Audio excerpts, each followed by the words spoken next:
long term, the productivity that you can have with Studio One, once you learn how to use it well, it's just you give yourself a much higher ceiling with Studio One than you do with Audacity, don't you? Yeah, it's almost embarrassing because I do see people that just don't realize how much extra work they're doing.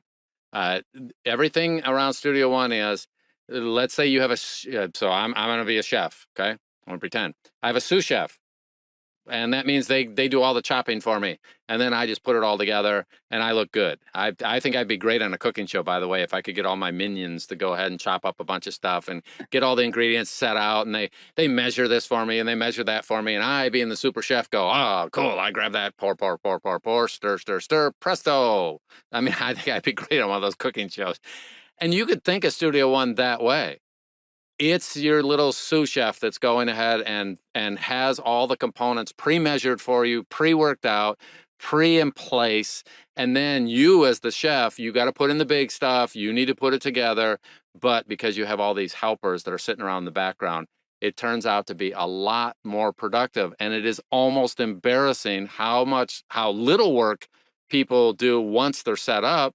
But you know what? If you don't have any sous chefs at first on day one, you have to do the little chopping yourself. You need to get together the ingredients. You need to go get them out of the cupboards. You need to go find them to the first time. But as you get that going, there comes this crossover point in the first few weeks where it's like, oh, I can do a lot more cooking than anybody else because I've got all these assistants doing all their little stuff.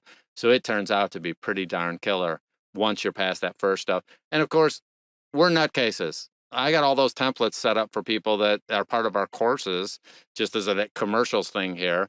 But you could do it yourself without those. I mean, I did it myself. A lot of people can, but if you ever want, I could buy a good pizza crust and I can buy a bad pizza crust. There are companies that put out stuff that is great, that's pre-made. There's a bunch of things. I could go to Costco and get a chicken that's already cooked, a rotisserie chicken type thing if I want. You can go get parts of your meal already pre-done. You can buy, and that's what Studio One's about, where it's like, take all the stuff, have your sous chefs, it's all sitting there. You do the final combine. You put it on nice plates. All right. You go buy a meal from some restaurant that's a good restaurant and it comes in little paper things. And what do? You put it on nice plates. Everyone goes, wow, that's pretty cool. It's the good stuff. So that's really kind of the concept that we're working on here.